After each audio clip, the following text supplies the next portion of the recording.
अभी आपको बरह रास्त ले चलेंगे जहां पर जेल इस्लाहात पर कौमी कॉन्फ्रेंस से chief justice of Pakistan Yahya Afridi का खिताब जारी है. In general and the prison rights in particular. The first relates to my days in the university when, while attending a course on prisoners' rights, my university professor was explaining the facilities that are provided to more advanced European jurisdictions. Half in jest, I remarked that if such facilities are provided in Pakistan, many might willingly choose prison. The professor paused and said something I have never forgotten. He said, punishment is denial of freedom. Beyond that, the prisoner must not suffer. That remark, ladies and gentlemen, speaks directly of the issue that we are to deliberate upon today. Moving on to the next incident, which is not too long ago. After assuming office of the Chief Justice of Pakistan, in one of my visits, I visited the central jail of Dera Ismail Khan.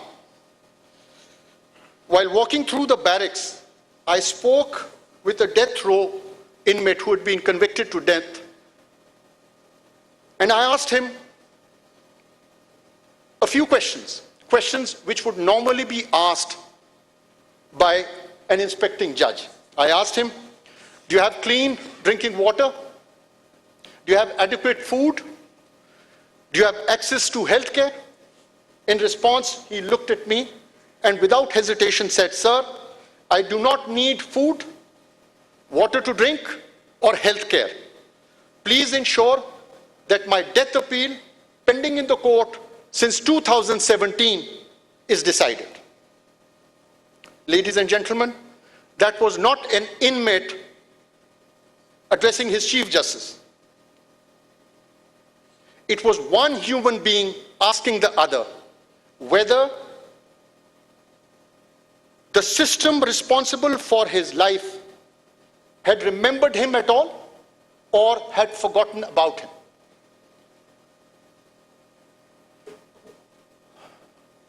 You can imagine the impact it had on me. You'll be pleased to know, I will give you some positive information also, that when we embarked on this journey to address death appeals, we had cases pending of death appeals filed in 2015. And by the grace of God, we've been able to decide 606 cases, death appeals, till 30th of June 2026.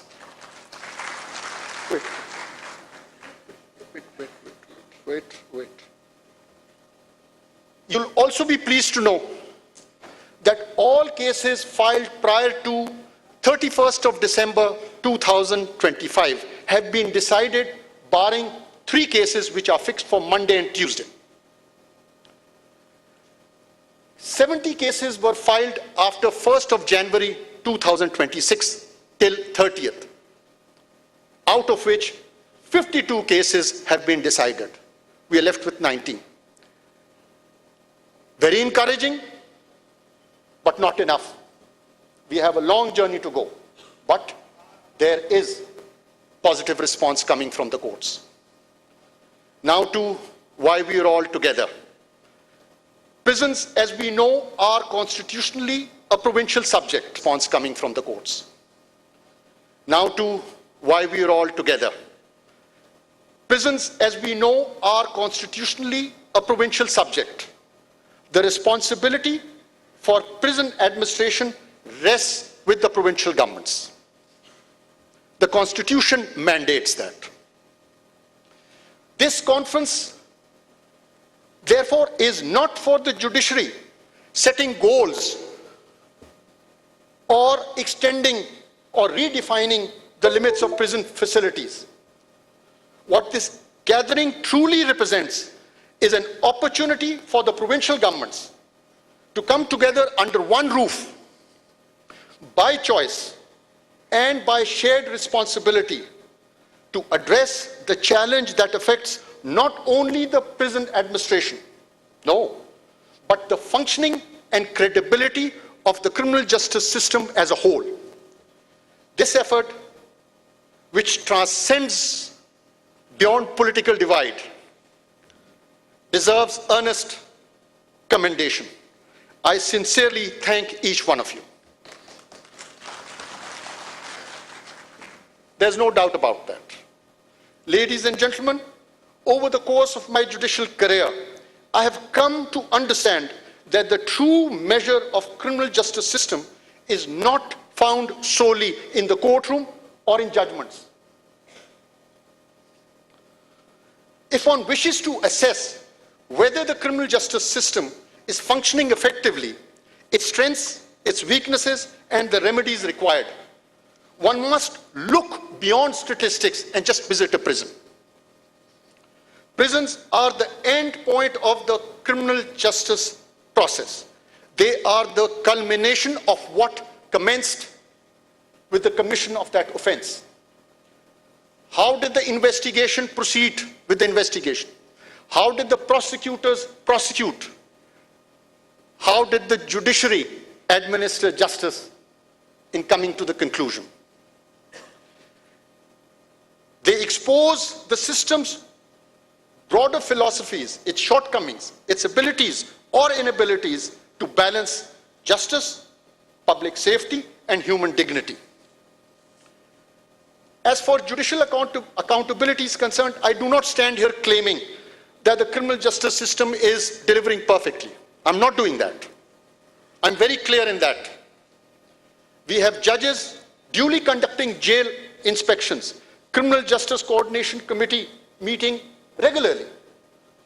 But yet these mechanisms have not produced the outcome aligning with the urgency of the problem. We must acknowledge this plainly, because reform begins with honesty. But accountability does not rest on one institution alone. Criminal justice system functions in a chain. If one link is missing, the burden shifts to the other, and ultimately it leaves lasting scars on the prison. As institution in charge of the administration of criminal justice, we must all recognize that we are responsible for human lives, lives that matter, and lives that we are answerable for. As Chief Justice of Pakistan, who chairs the Apex Judicial Policy Making Committee, the NJPMC. Ladies and gentlemen, NJPMC is a policy-making body which has all the Chief Justices of Pakistan, of the High Courts, as members, and the chairman is the Chief Justice of Pakistan. That's where we sit down and we contemplate and decide and determine and recommend. It is a recommendatory body where we recommend what policy is to be adopted. Now,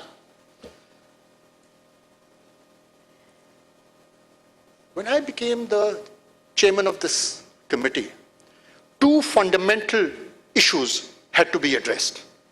First, why, despite regular judicial inspections and statutory reporting system which were in place, cases continue to remain pending beyond reasonable period? Why? One. Two, why statutory grievance redressal mechanism within prisons are not functioning effectively, forcing inmates to seek relief from courts? The systems are there, everything is in place. There was a disconnect. What is that disconnect? Now, it was in this context that we decided that we should have a 3-member committee for each province.